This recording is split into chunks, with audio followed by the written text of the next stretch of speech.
إن الحمد لله نحمده ونستعينه ونستغفره ونعوذ بالله من شرور أنفسنا ومن سيئات أعمالنا من يهده الله فلا مضل له ومن يضلل فلا هادي له وأشهد أن لا إله إلا الله وحده لا شريك له وأشهد أن محمدًا عبده ورسوله يا أيها الذين آمنوا اتقوا الله حق تقاته ولا تموتن إلا وأنتم مسلمون يا أيها الناس اتقوا ربكم الذي خلقكم من نفس واحدة وخلق منها زوجها وبث منهما رجالا كثيرا ونساء واتقوا الله الذي تساءلون به والأرحام إن الله كان عليكم رقيبا يا أيها الذين آمنوا اتقوا الله وقولوا قولا سديدا يصلح لكم أعمالكم ويغفر لكم ذنوبكم ومن يطع الله ورسوله فقد فاز فوزا عظيما أما بعد فإن خير الحديث كتاب الله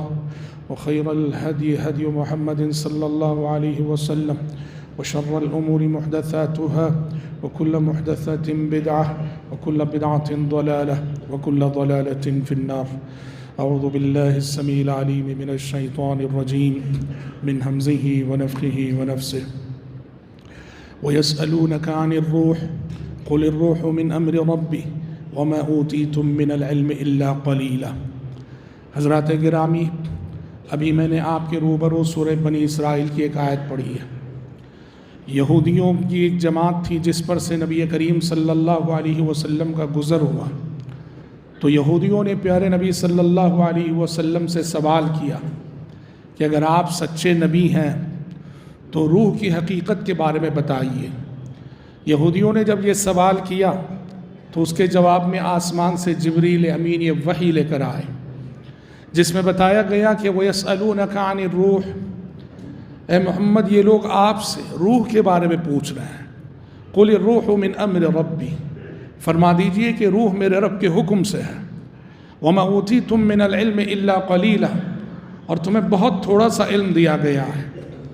روح کے سلسلے میں انہوں نے سوال کیا تو آسمان سے یہ جواب آیا کہ انسانوں کو اللہ کی جانب سے جو علم ملا ہے وہ بہت تھوڑا ہے، بہت تھوڑا ہے، اور روح اتنی بڑی چیز ہے کہ اس تھوڑے سے علم کو لے کر روح کی حقیقت کو پانا، روح کی حقیقت کو پہنچنا انسان کے لیے بڑا مشکل ہے۔ اس لیے کہا گیا کہ بس اتنا جان لو، قُلِ الرُّوحُ مِنْ أَمْرِ رَبِّي، روح کیا ہے؟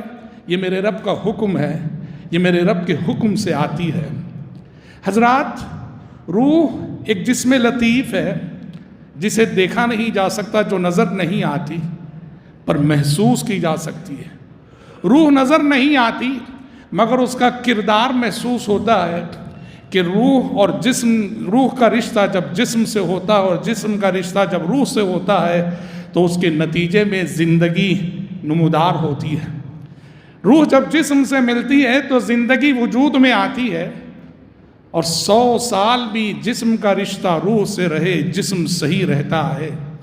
لیکن جیسے ہی یہ روح جسم سے نکل گئی، 50 گھنٹے بھی نہیں گزرتے، 50 گھنٹے جب روح جسم سے نکل جائے، 40-50 گھنٹے بھی روح کے بغیر جب یہ جسم رہتا ہے، سڑ جاتا ہے، گل جاتا ہے، بدبو شروع ہو جاتی ہے۔ باپ کی لاش ہو اور بیٹا ناک بند کر لیتا ہے، بیوی کی لاش ہو شوہر ناک بند کر لیتا ہے، شوہر کی لاش ہو بدبو سے بیوی ناک بند کر لیتی ہے۔ کیوں؟ روح کا جب جسم سے رشتہ ختم ہوتا ہے، یہ جسم بے معنی، بے حیثیت و بے قیمت ہو کے رہ جاتا ہے۔ 100 سال جسم کا رشتہ روح سے رہا اور 100 سال بدن سے ہی رہا، اور جیسے ہی روح بدن سے نکل گئی، یہ جسم 40-50 گھنٹے بھی صحیح نہیں رہتا، سڑ جاتا ہے، گل جاتا ہے، اور اس میں بدبو شروع ہو جاتی ہے۔ روح کو اللہ تبارک و تعالیٰ نے جسم سے پہلے پیدا کیا۔ روحیں جسم سے پہلے بنائی گئی، روحیں جسم سے پہلے پیدا کی گئی۔ حدیثوں میں آپ صلی اللہ علیہ وسلم فرماتے ہیں الارواح جنود مجندہ فما تعارف منها ائتلف وما تناکر منها اختلف، کہ اللہ نے عالم ارواح میں ساری روحوں کو یکجا رکھا تھا۔ وہاں جو روحیں آپس میں متعارف ہوئیں، وہاں جو روحیں آپس میں ملی، دنیا میں بھی وہ روحیں، وہ اشخاص ایک دوسرے سے مانوس ہوتے ہیں، اور وہاں عالم ارواح میں جو روحیں ایک دوسرے سے اجنبی رہیں، دنیا میں بھی وہ روحیں ایک دوسرے سے دور رہیں گی۔ تو جسم بعد میں بنتا ہے، روح کو اللہ نے سب سے پہلے پیدا کیا ہے عالم ارواح میں۔ جب اللہ رب العزت نے ساری روحوں سے مخاطب ہو کے وعدہ لیا تھا الست بربکم، کہ میں تمہارا رب نہیں ہوں، اس وقت اللہ رب العالمین نے روحوں سے وعدہ لیا تھا، اور ساری انسانی روحوں نے اللہ سے وعدہ کیا تھا کہ تو ہمارا رب ہے، ہم تیری عبادت کریں گے۔ اس کو عہد الست کہا جاتا ہے، سورۃ الاعراف میں اللہ نے اسے ذکر کیا ہے۔ تو پتہ چلا کہ روح کا وجود جسم سے پہلے، اور روح کا جسم سے رشتہ کب قائم ہوتا ہے؟ جب رحم مادر میں بچہ 4 مہینے کا ہوتا ہے، جسم 4 مہینے کا ہو جاتا ہے، تب روح کا رشتہ جسم سے قائم ہوتا ہے۔ فرشتہ اللہ کے حکم سے روح پھونکتا ہے، اور جیسے ہی روح پھونکی جاتی ہے وہاں سے اس بچے میں حرکت شروع ہو جاتی ہے۔ 4 مہینے تک جسم رہا بنا، پر اس میں حرکت نہ رہی۔ 4 مہینے گزرنے پر اللہ کے حکم سے فرشتہ جب روح پھونکا، وہاں سے زندگی آ گئی، اور یہ زندگی ماں کے پیٹ میں ہونے والی حرکت کی شکل میں ہر ماں کو محسوس ہوا کرتی ہے۔ تو پتہ چلا جسم کا روح سے رشتہ رحم مادر میں قائم ہوتا ہے۔ اب اس کے بعد روح اور جسم کا یہ تعلق، روح اور جسم کا یہ رشتہ موت تک قائم رہتا ہے۔ لیکن موت تک تو قائم رہتا ہے، لیکن قرآن کہتا ہے ہر دن روح جسم سے الگ ہوتی ہے۔ ایک معنی میں وہ کب؟ جب ہم سوتے ہیں، ہم نیند کرتے ہیں۔ نیند کی جو کیفیت ہے، شریعت کہتی ہے انسان جب سوتا ہے ہر رات کو اس سے اس کی روح لی جاتی ہے۔ ہاں، اس معنی میں لی جاتی ہے کہ روح نکل کر بھی جسم سے اس کا رشتہ باقی رہتا ہے۔ روح نکل کر بھی جسم سے اس کا رشتہ باقی، موت کے وقت روح پوری طرح سے نکال لی جاتی ہے، جسم سے رشتہ باقی نہیں رہتا۔ نیند میں رشتہ باقی رہتا ہے جسم سے۔ اللہ نے اس مضمون کو قرآن مجید کی اس آیت میں بیان فرمایا، اللہ یتوفی الانفس حین موتها واللتی لم تمت فی منامہا۔ اللہ 2 اوقات میں روحوں کو قبض کرتا ہے۔ ایک موت کا وقت ہے، موت کے وقت اللہ انسانوں کی روحوں کو قبض کر لیتا ہے، اور دوسرا کہا واللتی لم تمت فی منامہا، جن کی موت کا وقت نہیں آیا ہے ان کی روحیں قبض کی جاتی ہیں نیند کے وقت۔ نیند کے وقت بھی روح قبض کی جاتی ہے۔ اسی لیے بھائیو، نیند کو کیا کہا جاتا ہے؟ وفات صغریٰ کہا جاتا ہے، چھوٹی موت کہا جاتا ہے۔ اور ہم جب سوتے ہیں تو کیا دعا پڑھتے ہیں؟ ہم کہتے ہیں اللہم بسمک اموت واحیا، بسمک اللہم اموت واحیا، اللہ تیرے نام سے مرتا ہوں میں، اموتو کہتے ہیں۔ اور جب ہم جاگتے ہیں تو صبح کیا پڑھتے ہیں؟ الحمدللہ الذی احیانا بعدما اماتنا، تمام تعریفیں اس اللہ کے لیے ہیں جس نے ہمیں موت دینے کے بعد دوبارہ زندگی عطا کی۔ تو حالت نیند میں روح جسم سے نکلتی ہے، یوں نکلتی ہے کہ جسم سے تعلق باقی رہتا ہے، اور حالت نیند میں نکلی ہوئی روح سفر کرتی ہے۔ اسی لیے انسان حالت نیند میں بہت سارے خواب دیکھتا ہے، اور اہل علم کہتے ہیں کہ حالت نیند میں نکلی ہوئی روح کی روحوں سے ملاقات بھی ہوتی ہے، تبھی تو طرح طرح کے خواب دیکھتا ہے۔ خوابوں میں انسان کن کن لوگوں سے ملا کرتا ہے۔ اس طرح قرآن مجید کہتا ہے کہ جسم کا رشتہ روح کے ساتھ موت تک باقی رہتا ہے، لیکن حالت نیند میں ہر رات ایک معنی میں انسان کی روح اس کے جسم سے لی جاتی ہے۔ حضرات، جسم جس طرح بیمار ہوتا ہے روح بھی بیمار ہوتی ہے۔ جسم کی صحت اور بیماری ہوتی ہے، روح کی بھی صحت اور بیماری ہوتی ہے۔ روح بھی بیمار ہوتی ہے، روح بھی تندرست ہوتی ہے، روح بھی کمزور پڑتی ہے، روح کو بھی بھوک لگتی ہے، روح کو بھی پیاس لگتی ہے، روح بھی تھکان محسوس کرتی ہے۔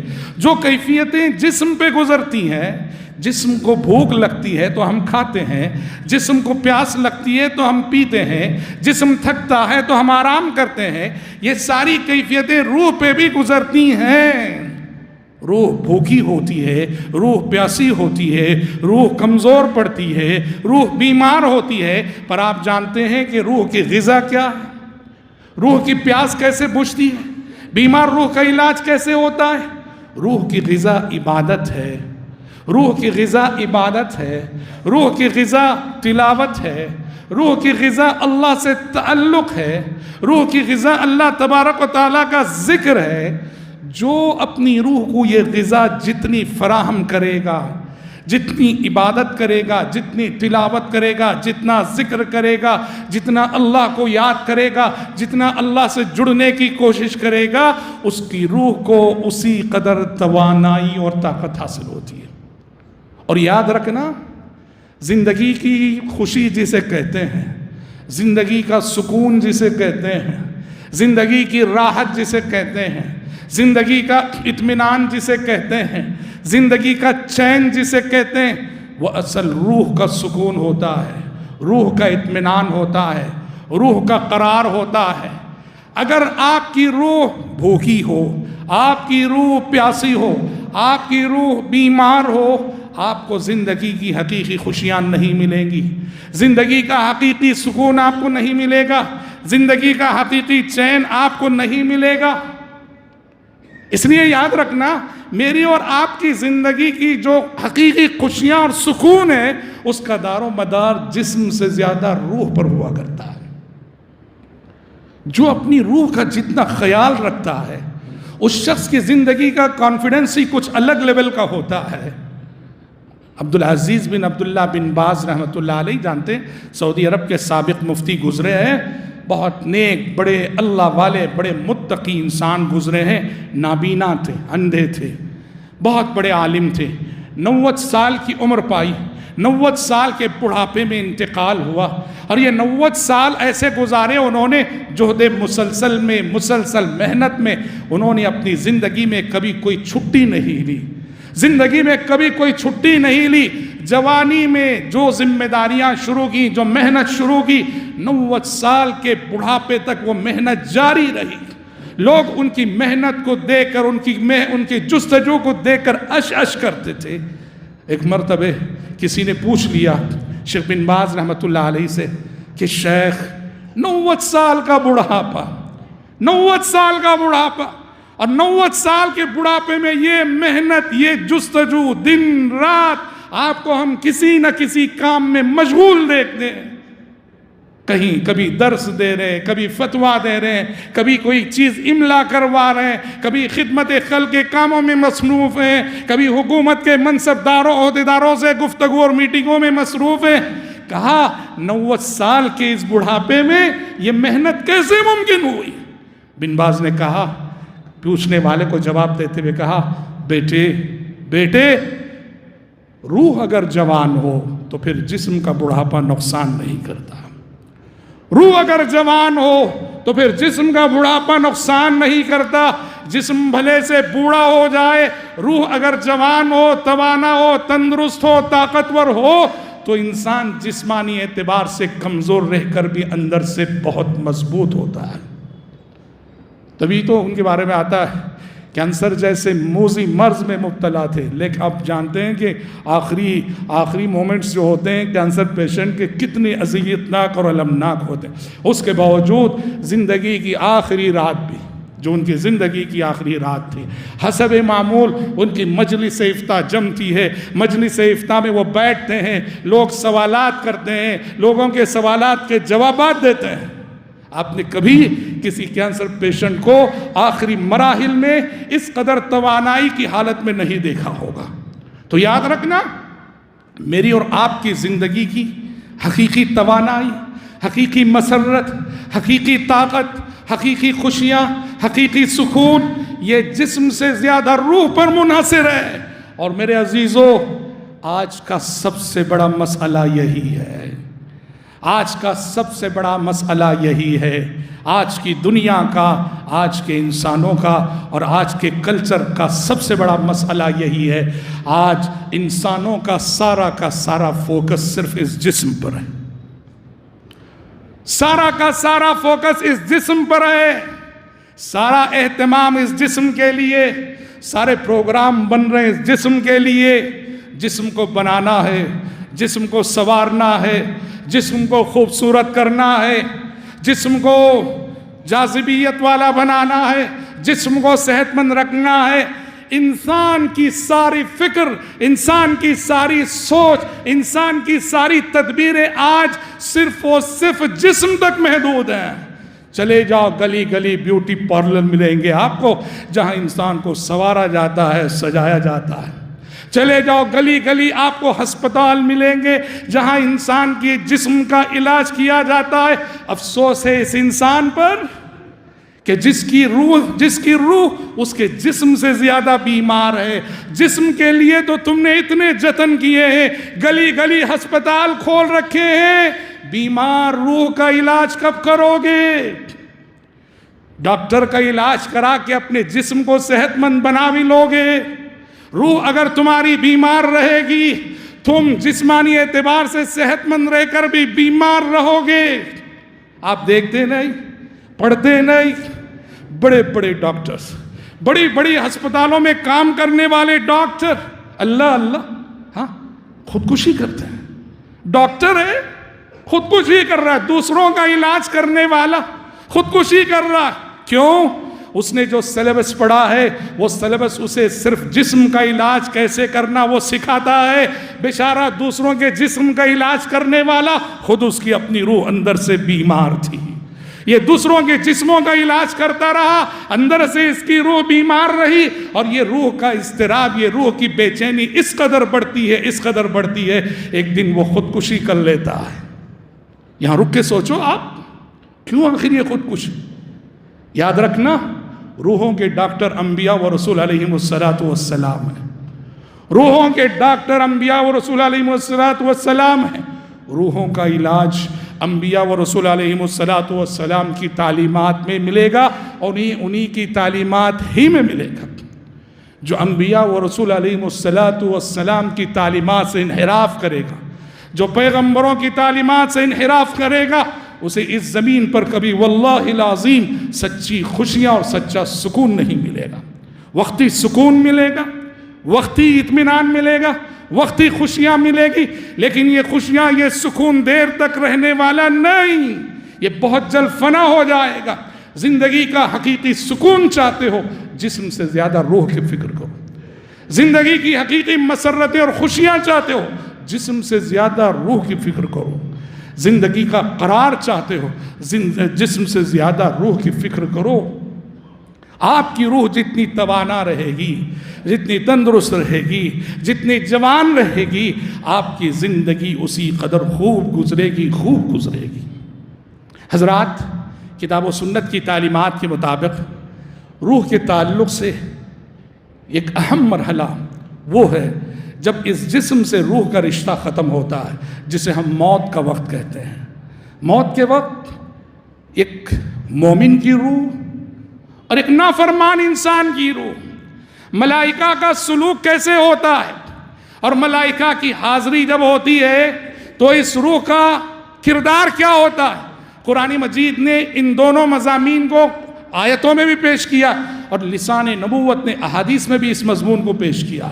چنانچہ احادیث میں آیا ہے، ایک مومن کی موت کا وقت جب آتا ہے، یعنی جب اس کی روح کا رشتہ اس کے جسم سے ختم ہونا ہوتا ہے، جسے ہم موت کہتے ہیں، اللہ پیارے نبی فرماتے ہیں کہ مومن کی روح اس آسانی سے نکالی جاتی ہے، اس آسانی سے نکالی جاتی ہے۔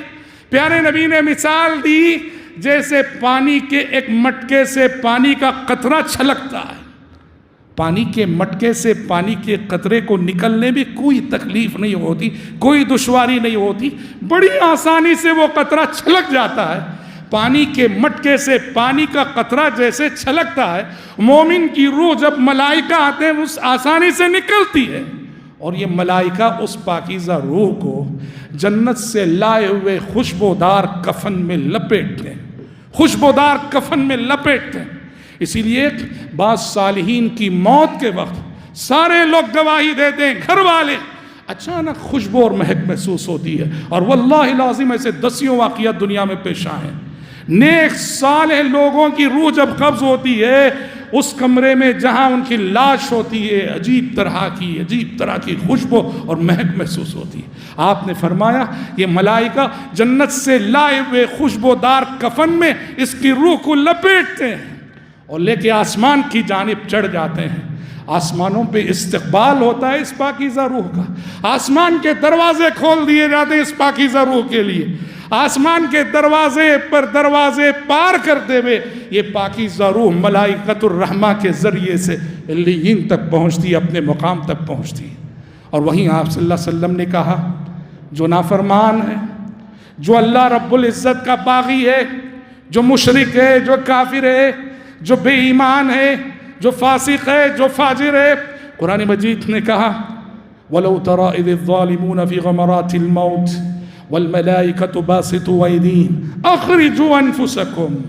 کہا کہ کاش اس گھڑی کو آپ دیکھ لیتے جب کافر، مشرک، نافرمان موت کی غشی میں مبتلا ہوں گے.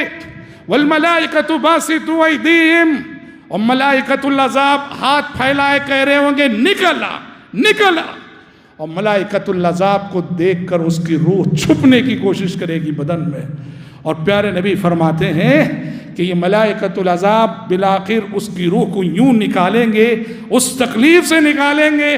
آپ نے مثال دی کیسے کہ اگر کوئی کانٹے دار جھاڑی ہو، کانٹے دار جھاڑی پر اون کا بھیگا ہوا کپڑا چمٹا ہوا ہو، اون کا بھیگا ہوا کپڑا کانٹے دار جھاڑیوں کی کانٹیوں میں چمٹا ہوا ہو، جب ہم اسے گھسیٹ کے کھینچ کے نکالتے ہیں تو جس تکلیف سے جگہ جگہ شق ہو کر پھٹ کر وہ کپڑا نکلے گا، ایک نافرمان اور فاسق و فاجر کی روح بھی اسی عذاب کے ساتھ نکلے گی.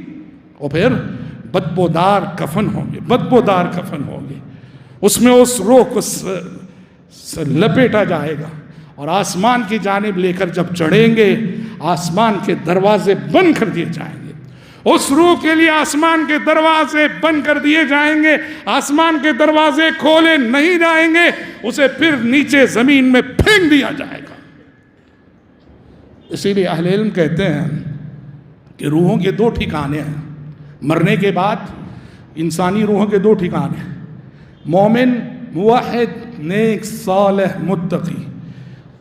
ایسے بندوں کی روحوں کا ٹھکانہ وہ ہے جسے علیین کہتے ہیں، اور یہ علیین 7ویں آسمان پہ ہیں. اور جو برے لوگ ہیں، کافر ہیں، مشرک ہیں، منافق ہیں، فاسق ہیں، فاجر ہیں، ان کی بدروحوں کا ٹھکانہ سجین ہے، جس کے سلسلے میں کہ زمین کے سب سے نچلے حصے میں کلا ان کتاب الفجار لفی سجین، سورہ مطففین میں اللہ نے کہا نیک لوگوں کی روح علیین میں، بد روحیں سجین میں ہوگی. اور جسم کہاں ہوگا؟ جسم قبر میں ہوگا. لیکن اہل علم کہتے ہیں نیک انسان کی روح علیین میں ہے، جسم قبر میں ہے. لیکن اللہ رب العالمین جیسے نیند کی حالت میں روح نکل کر بھی جسم سے ایک رشتہ باقی رہتا ہے، ویسے ہی علیین میں رہتے ہوئے قبر میں موجود جسم سے اس کا ایک لنک اور ایک رشتہ باقی رہے گا. نتیجے میں وہ نیک روح، وہ نیک جسم نعمتیں محسوس کرے گا. اور جو بری روحیں ہیں سجین میں ہوگی اور جسم قبر میں ہوگا، اور سجین اور قبر سے ایک رشتہ قائم رہے گا جس کی وجہ سے جسم قبر میں عذاب محسوس کرے گا. ہاں یہ اور بات ہے، اہل علم یہ بھی کہتے ہیں کہ عذاب قبر ہو کہ نعیم قبر، قبر کا عذاب ہو یا قبر کی نعمتیں، اس کا زیادہ تر حصہ صرف روح کے لیے. ہاں روح کا رشتہ جسم سے جب اللہ کو منظور ہو، قائم ہوتا ہے، تب عذاب روح کے ساتھ جسم بھی محسوس کرتا ہے، اور تب نعمتیں روح کے ساتھ جسم بھی محسوس کرتا ہے. جب اللہ کو یہ رشتہ علیین اور سجین سے قبر میں موجود جسم سے قائم ہونا منظور ہو. روحوں کے تعلق سے ایک مسئلہ یہ بھی ہے، لوگوں میں ایک بڑی غلط فہمی پائی جاتی روح کے سلسلے میں، اور ہم لوگوں کو کہتے سنتے ہیں کہ روحیں بھٹکتی ہیں، روحیں بھٹکتی ہیں، روحیں حاضر ہوتی ہیں. ہاں خصوصاً کسی کا انتقال اگر ایکسیڈنٹ میں ہو جائے، لوگ کہتے ہیں کہ اس کی روح جو ہے بھٹکتی رہتی ہے. یہ سب غلط باتیں ہیں. اچھا بہت سارے ساحر، عامل، یعنی بدماش قسم کے لوگ معاشرے میں ہوتے ہیں جو لوگوں کو یہ کہہ کے گمراہ کرتے ہیں، بہکاتے ہیں کہ ہم روحوں کو حاضر کرواتے ہیں. اور آپ جائیں گے تو سچ مچ آپ سے کہتے ہیں کس کی روح بلانی ہے، آپ کہیں میری دادا کی روح کو بلانی ہے، تو سچ مچ سامنے والے ایک انسان پہ ایک روح آئے گی اور بات کرے گی، بالکل آپ محسوس کریں گے دادا کی آواز ہے، جیسے دادا بول رہے ہو۔ اور مزید یقین اس وقت ہو جاتا ہے جب یہ آنے والی روح، جیسے لوگ کہتے ہیں بعض ایسے فیملی میٹر چھیڑتی ہے کہ جو اور لوگ نہیں جانتے، لوگ یقین کر لیتے ہیں کہ سچ مچ ہمارے دادا کی روح ہی آئی، کیونکہ فلاں میٹر ہمارے گھر والوں کے سوا کسی کو نہیں معلوم، اور اس آئی ہوئی روح نے وہ میٹر چھیڑ ڈالا۔ یہ سب جنات اور شیاطین کا کھلواڑ ہوتا ہے۔ روحیں حاضر نہیں ہوتی، روحیں اپنے اپنے ٹھکانوں میں ہوتی ہیں، بد روحیں سجین میں، نیک روحیں علیین میں۔ یہ روحوں کے نام پہ جو حاضری ہوتی ہے جنات اور شیاطین کی ہوتی ہے، اور دوسرے الفاظ میں کہیں ہر انسان کا جو قرین ہوتا ہے، حدیثوں میں ہے نا اللہ نے ہر انسان کے ساتھ ایک فرشتے کو لگا رکھا ہے اور ایک شیطان جن کو لگا رکھا ہے جسے انسان کا قرین کہا جاتا ہے۔ انسان کے مرنے سے اس کا قرین مرتا نہیں ہے، انسان کے مرنے سے قرین مرتا نہیں ہے۔ زید جب مر گیا تو اس کا جو قرین ہوتا ہے جنات میں سے، وہ زید کی روح کے نام سے حاضری دیتا ہے۔ وہ چونکہ اس کا قرین ہے، اس کے پرسنل میٹر سے واقفیت رکھتا ہے، لوگ سمجھتے ہیں کہ زید کی روح آ گئی۔ یہ بہت بڑی گمراہی ہے۔ علامہ البانی رحمۃ اللہ علیہ کی زندگی میں اہل علم نے لکھا ہے، دمشق میں ایک شخص تھا، روحوں کو حاضر کرنے کا دعویٰ کرتا تھا، ہزاروں لوگ اس کے پاس جاتے تھے، بہکتے تھے، گمراہ ہوتے تھے۔ تو امام البانی کو پتہ چلا کہ کافی لوگوں کو گمراہ کر رہا ہے روحوں کو حاضر کرنے کے نام پہ۔ تو ایک دن امام البانی تشریف لے گئے، شام کا وقت تھا۔ امام البانی نے کہا روحوں کو حاضر کرتے ہو؟ کہا کہ ہاں۔ کہا کہ ایسا کرو ذرا امام بخاری کی روح کو بلا دو، امام بخاری کی روح کو بلا دو۔ کہا کس لیے؟ کہا کچھ حدیثوں کے بارے میں کنفرم کرنا ہے ان سے، کچھ حدیثوں کے بارے میں انفارمیشن لینا ہے، ذرا امام بخاری کی روح کو بلا دو۔ اب بیچارہ دیکھا بہت پریشان ہوا، اس نے کہا کہ آج جو روحیں میں نے حاضر کی تھی وہ ختم ہو گئی، کل صبح تشریف لائیے آپ، میں بخاری کی روح کو حاضر کرتا ہوں۔ امام البانی جب کل صبح وہاں گئے، نہ اس جگہ اس کی دکان نہ مکان، فرار ہو گیا، خلاص۔ جاء الحق وزهق الباطل ان الباطل كان زهوقا۔ ایسے بدتماش لوگ کم علم لوگوں کو گمراہ کر سکتے ہیں، بے علم لوگوں کو گمراہ کر سکتے ہیں۔ علم جہاں ہوتا ہے، علم نور ہے، علم فراست ہے، علم بصیرت ہے، اہل علم کو اس طرح کے بدتماش لوگ گمراہ نہیں کر سکتے ہیں۔ تو یاد رکھنا روحیں حاضر نہیں ہوتی، نیک روحیں علیین میں ہوتی ہیں اور بد روحیں سجین میں ہوتی ہیں۔ اور حضرات، روح اور جسم کی جب بات ہم کر رہے ہیں تو اس سلسلے میں ایک قول فیصل، یا یوں کہیے کہ شریعت کی ایک بنیادی اور اساسی تعلیم میں بتا دیتا ہوں، جس میں اپنی گفتگو کو ختم کرتا ہوں۔ دنیا میں ہمیشہ سے یہ غلطی ہوئی روح اور جسم کے تعلق سے، دنیا کے مختلف مذاہب والوں نے جسم اور روح کے درمیان توازن اور بیلنس کو برقرار نہیں رکھا، جبکہ اسلام جسم اور روح کے درمیان ہمیشہ ایک توازن کو بیلنس رکھنے کی تعلیم دیتا ہے۔ کرسچنوں کی ہسٹری پڑھیے، آپ کرسچنوں کی تاریخ پڑھیے، قرآن نے کہا کرسچنوں نے ایک چیز ایجاد کی جسے روحانیت کہا جاتا ہے۔ کیا ہے روحانیت؟ اس میں انہوں نے صرف روح کا خیال رکھا، روح روح روح، اور جسم پہ ظلم کیا انہوں نے۔ سمجھ رہے؟ روحانیت کیا ہے؟ بھوکے رہو، پیاسے رہو، جاگتے رہو، کھانا مت، پینا مت، سونا مت، بس اللہ کی عبادت میں لگے رہو، بزنس مت کرو، تجارت مت کرو، دنیا سے کنارہ کش ہو جاؤ۔ انہوں نے صرف روح کو سامنے رکھا، جسم پر ظلم کیا۔ مسلمانوں میں بھی آپ دیکھیں گے صوفیہ جنہیں کہا جاتا ہے، صوفیزم، صوفیہ نے بھی یہی غلطی کی کہ وہ تربیت ذات کے نام پر انہوں نے جسمانی تقاضوں پہ ظلم کیا، صرف روح روح روح کے نام پہ انہوں نے جسم پہ ظلم کیا۔ اس کے مقابلے میں آپ دیکھیں گے مغربی تہذیب، جسے ہم ویسٹرن کلچر بولتے ہیں، آج ویسٹرن کلچر جسے بولتے ہیں، یہ دوسری طرف ہے۔ اس کا سارا فوکس صرف جسم جسم جسم پر ہے۔ اللہ نے سورۃ الروم میں ایک آیت کہی، اللہ اکبر، روم دیکھو، ہاں اللہ نے ایک آیت کہی سورۃ الروم میں، یعلمون ظاہرا من الحیات الدنیا وہم عن الآخرۃ ہم غافلون، یہ تو بس دنیاوی زندگی کے ظاہر کو جانتے ہیں، ان کی ساری سوچ، ان کی ساری فکر، ان کی ساری منصوبہ بندیاں، ان کی ساری پلاننگیں صرف دنیا کی حد تک ہے، وہم عن الآخرۃ ہم غافلون۔ یہ جو آخرت آنے والی ہے، آخرت سے یکسر غافل ہیں۔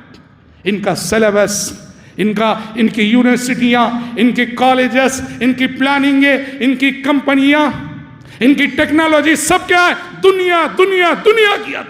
وَهُمْ عَنِ الْآخِرَةِ هُمْ غَافِلُونَ، اور آخرت سے پوری طرح غافل ہیں۔ تو جسے ہم ویسٹرن کلچر بولتے ہیں، اس کا سارا فوکس صرف جسم پر ہے۔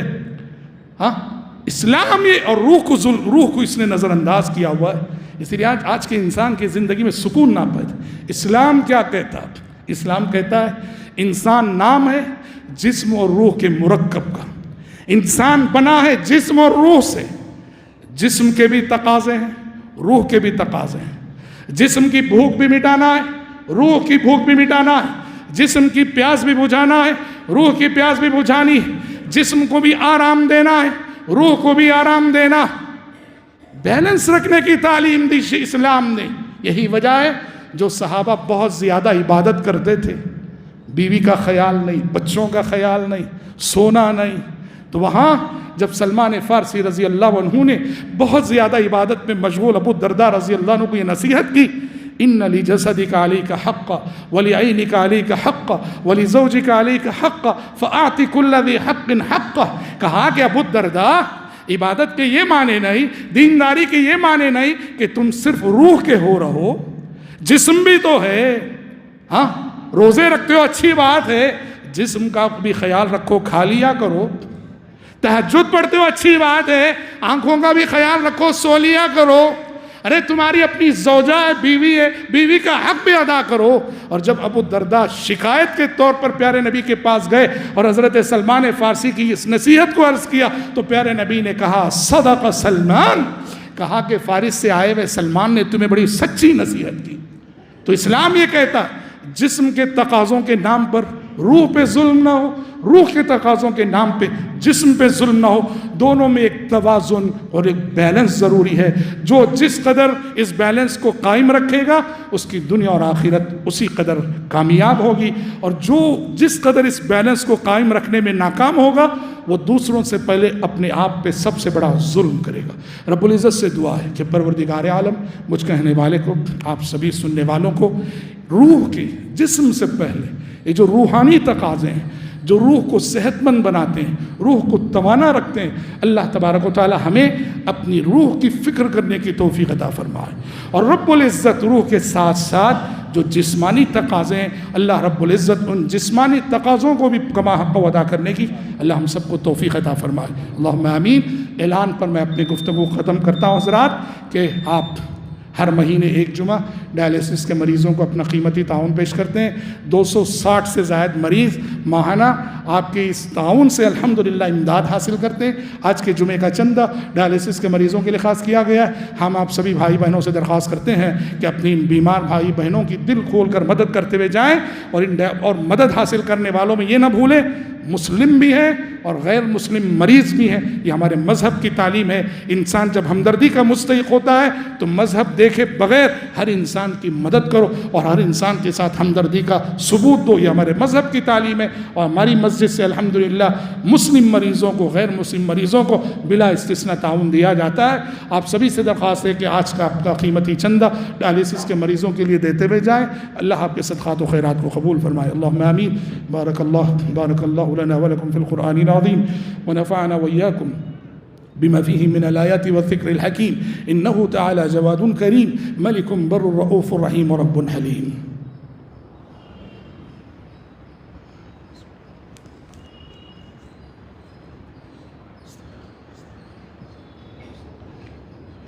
إن الحمد لله نحمده ونستعينه ونستغفره ونعوذ بالله من شرور أنفسنا ومن سيئات أعمالنا من يهده الله فلا مضل له ومن يضلل فلا هادي له وأشهد أن لا إله إلا الله وحده لا شريك له وأشهد أن محمدا عبده ورسوله أما بعد فإن خير الحديث كتاب الله وخير الهدي هدي محمد صلى الله عليه وسلم وشر الأمور محدثاتها وكل محدثة بدعة وكل بدعة ضلالة وكل ضلالة في النار.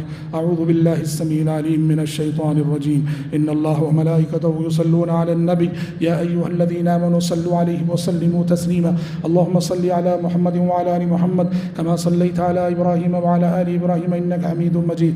اللهم بارك على محمد وعلى آل محمد كما باركت على إبراهيم وعلى آل إبراهيم إنك حميد مجيد. وصل على جميع الأنبياء والمرسلين والملائكة المقربين والخلفاء الراشدين.